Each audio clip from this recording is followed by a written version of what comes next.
Stellar Transformations, episode 176. Untuk melihat video selengkapnya, sahabat bisa kunjungi playlist yang telah disediakan. Yuk mari, kita berimajinasi bersama dan masuk ke alur ceritanya.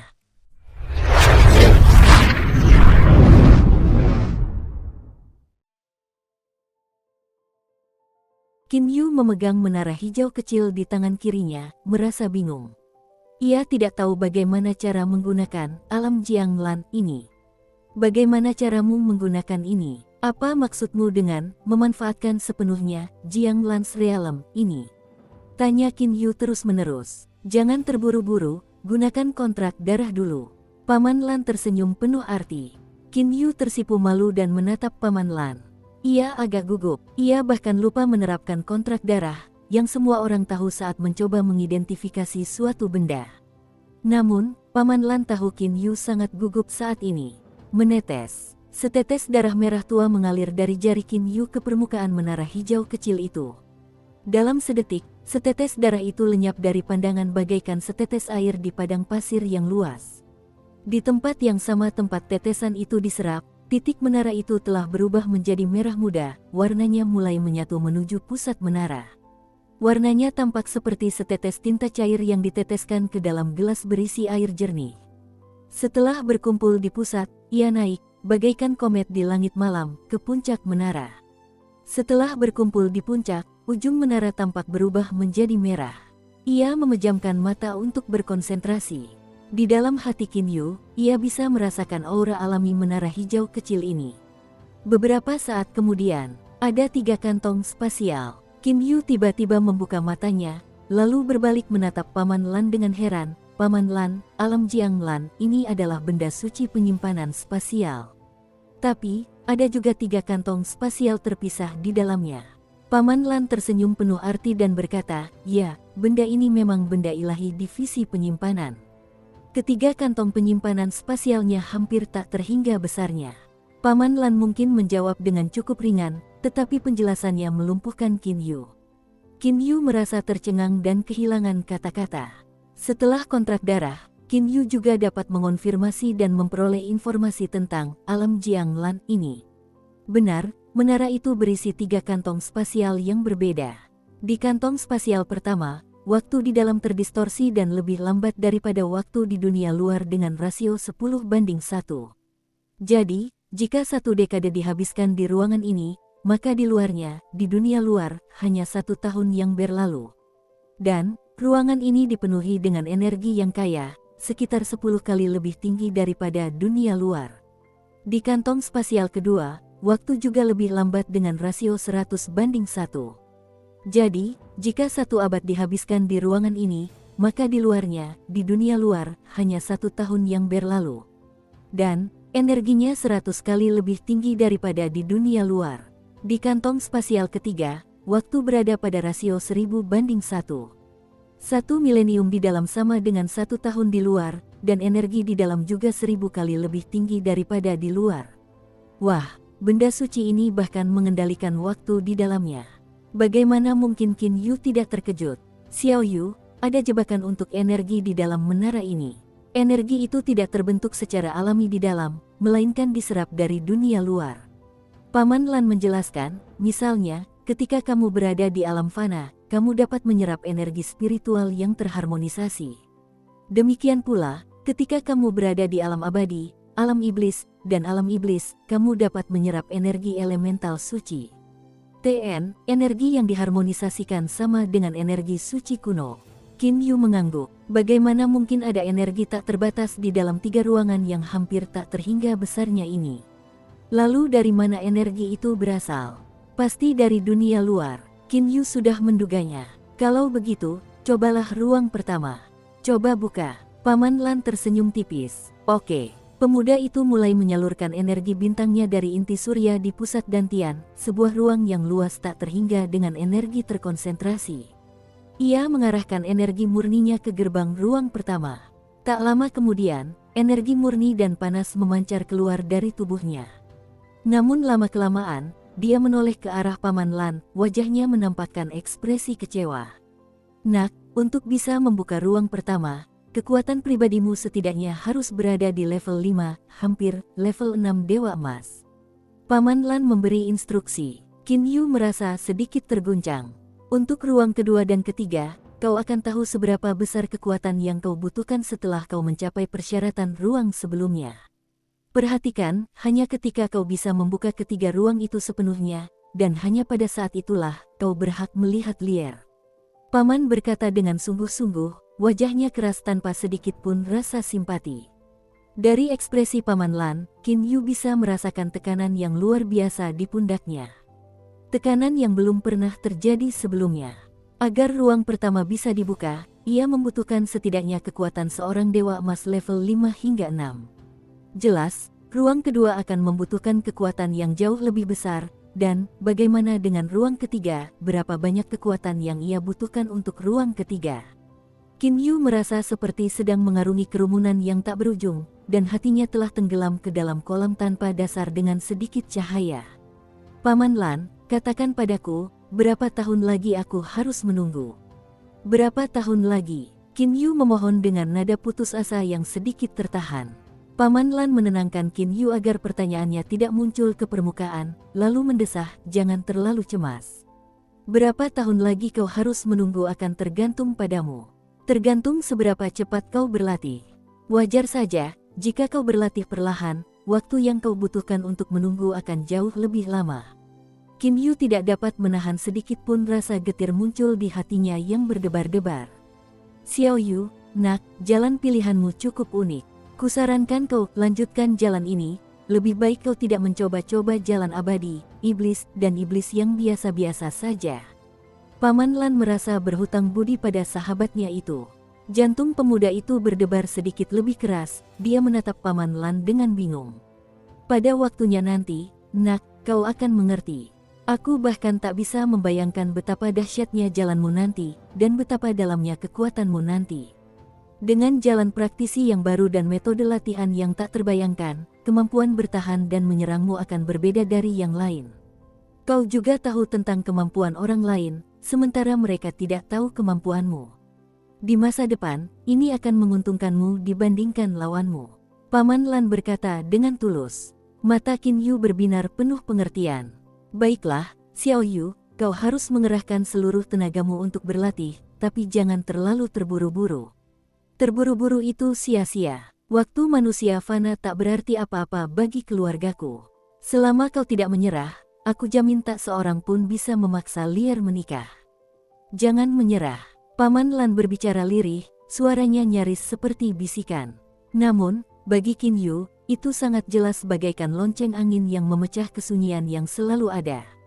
Suara itu bergema tanpa henti di dalam jiwa Qin Yu, memberinya energi yang tak terjelaskan dan membakar tekadnya. Ia begitu asyik dengan momen itu, sehingga ia tidak menyadari bahwa lantai ke-9 dari 9 surga sedang mengalami getaran kecil. Xiao Yu, hanya itu yang ingin ku katakan.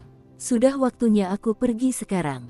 Raut wajah Paman Lan melembut dan ia tersenyum ramah kepada Qin Yu. Ingat, percayalah pada dirimu sendiri, teguhkan tekadmu. Jangan biarkan orang lain menggoyahkanmu dari jalanmu yang sejati. Selama kau menjalani hidup tanpa penyesalan, jujurlah pada dirimu sendiri, jujurlah pada keyakinanmu, dan itu sudah lebih dari cukup. Qin Yu menghadap Paman Lan, punggungnya tegak lurus dan kakinya selebar bahu, matanya menyala-nyala, tekad kuat, dan tekad yang kuat di dalamnya. Paman Lan tersenyum bahagia dan menatap mata Qin Yu dengan puas. Sosok Paman Lan perlahan menghilang di antara pemandangan, lalu menjadi kabur, dan akhirnya lenyap. Kini, hanya seorang pemuda yang berdiri di lantai 99 langit. Lier. Qin Yu mengenang masa-masa bersama Lier, ia teringat rasa puas yang mendalam, dan rasa bahagia saat mereka berdua berpelukan. Dunia di sekitar mereka seolah lenyap sesaat, bahkan waktu pun terasa stagnan, dan rasanya seolah semesta sepenuhnya terpusat pada mereka berdua.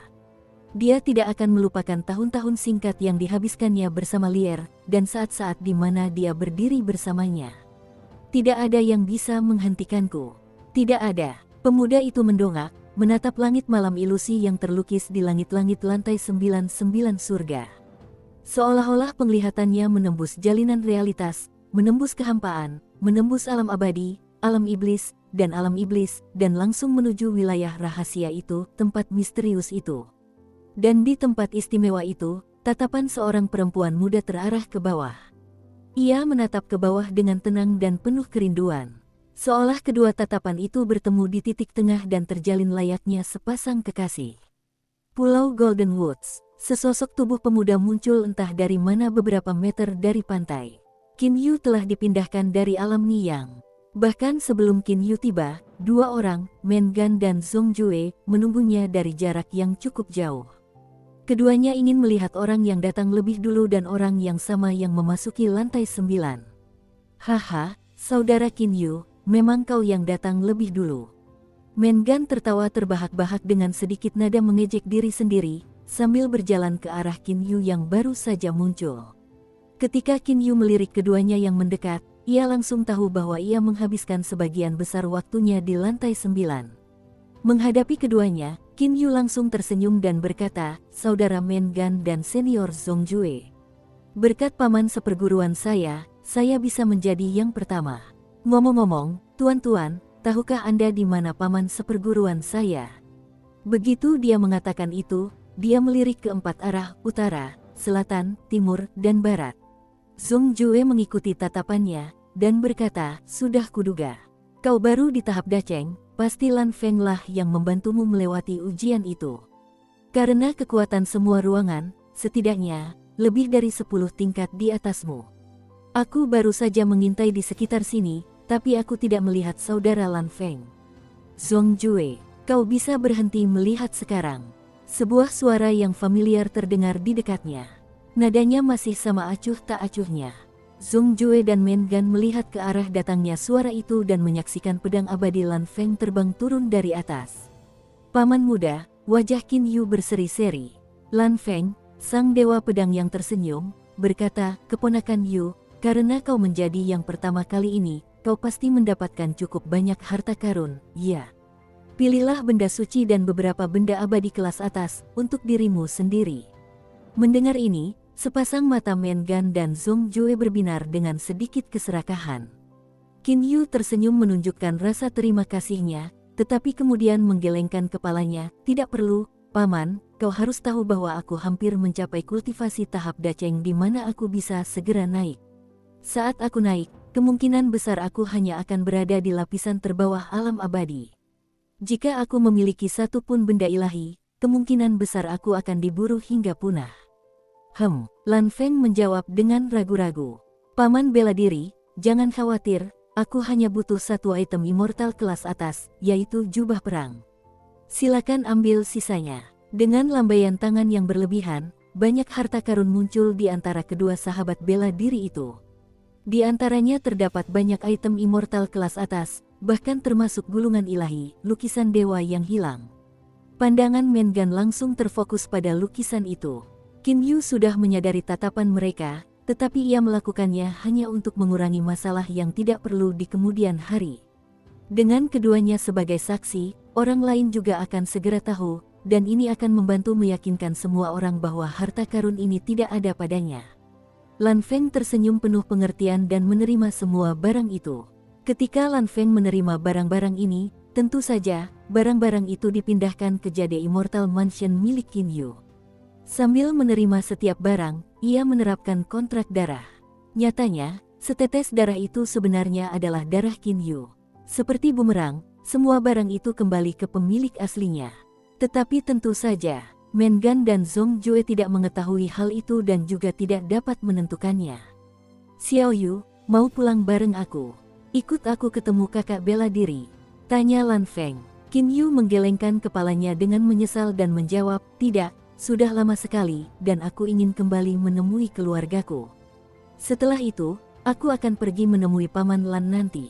"Bagus, bagus sekali." Lan Feng mengangguk, lalu berbalik menghadap kedua temannya, "Saudara Men Gan dan saudara Zhong Jue, kurasa kalian juga telah memperoleh benda-benda suci. Dan menurutku, benda-benda itu seharusnya cukup bagus." Men Gan tertawa terbahak-bahak, "Benar, haha. Kaisar Ni yang tidak diakui sebagai kaisar dengan benda-benda ilahi terbanyak tanpa alasan. Dia pasti memiliki lebih dari 10 benda secara keseluruhan. Di lantai 8 dan 7, Keduanya terdapat perlengkapan ilahi divisi pertahanan, sungguh pemandangan yang luar biasa. Tentu saja, agar Kaisar Ni yang bertindak, ia akan datang dengan pasukan terbaiknya. Di lantai 7 dan 8, benda-benda suci ada di divisi pertahanan, tetapi lantai 9 pasti yang terbaik. Termasuk atlas 10.000 binatang di lantai pertama, semua benda suci ini juga bukan benda suci biasa. Keduanya adalah item ilahi divisi pertahanan. Tanya Lan Feng, sedikit terkejut. Men Gan dan Zhong Jue mengangguk ringan, dan yang pertama menjawab dengan nada masam, "Hah, jika aku bisa menggunakan item ilahi untuk menukar item lukisan dewa yang hilang milikmu, apalagi satu item ilahi divisi pertahanan, bahkan dengan dua pun aku akan bersedia." Haha, dua item ilahi divisi pertahanan untuk lukisan itu. Saudara Men Gan, apa kau tidak berpikir aku tidak tahu tentang kemampuan sebenarnya dari lukisan dewa yang hilang? Canda Lan Feng. Men Gan tertawa kering dan canggung. Sebenarnya, Lan Feng Qin Yu tidak tahu tentang efek sebenarnya dari lukisan dewa yang hilang, tetapi hanya berdasarkan peringkatnya sebagai harta karun teratas di semua alam abadi, iblis, dia dapat menentukan nilainya. Baiklah, saatnya aku kembali menemui Paman Bela Diri. Dengan bantuannya, kita bisa mengatur harta karun ini. Lan Feng tersenyum singkat, lalu mengangguk pada Qin Yu sebagai tanda perpisahan. Kemudian, tubuhnya menghilang dari pandangan. Men Gan menatap tempat Lan Feng menghilang, dan dengan kaget, ia tersadar dan berseru, orang seperti Lan Feng saja sudah sekuat itu. Paman seperguruannya sudah berada di tahap kekuatan apa? Qin Yu, kau tahu. Soal kemampuan Paman Lan, bahkan aku sendiri tidak tahu. Qin Yu menggelengkan kepalanya. Zhong Jue teringat pedang hitam pemberian senior Lan, yang bisa dengan mudah mengeluarkan senjata berharga dengan ketangguhan yang sebanding dengan benda-benda ilahi kelas rendah. Senior Lan pastilah orang yang luar biasa. Senior Lan sangat kuat, setidaknya dia adalah dewa emas level 7 atau 8. Sementara saudara seperguruannya, Senior Lan, seharusnya setidaknya berada di tahap Kaisar Abadi Mistik. Zhong Jue merenung keras. Men Gan jatuh pingsan. Dunia fana punya ahli sekuat itu. Men Gan bingung, tapi melihat kekuatan Lan Feng, dia tak bisa menyangkalnya lagi. Men Gan menggelengkan kepalanya berulang kali dan mendesah. Mendapatkan perlengkapan pertahanan ilahi kali ini saja sudah merupakan keberuntungan. Zhong Jue dan saudara Qin Yu, aku tidak akan tinggal di alam fana ini lagi. Disinilah kita berpisah. Men Gan mengucapkan selamat tinggal kepada keduanya. Qin Yu masih cukup penasaran bagaimana Men Gan akan kembali ke alam iblis. Saudara Men Gan, datang ke alam fana sepertinya sangat sulit, bagaimana kalau pergi? Pulang tidak terlalu sulit, tapi jauh lebih mudah daripada datang ke sini. Men Gan mengeluarkan 5 kristal kecil dengan jentikan tangannya.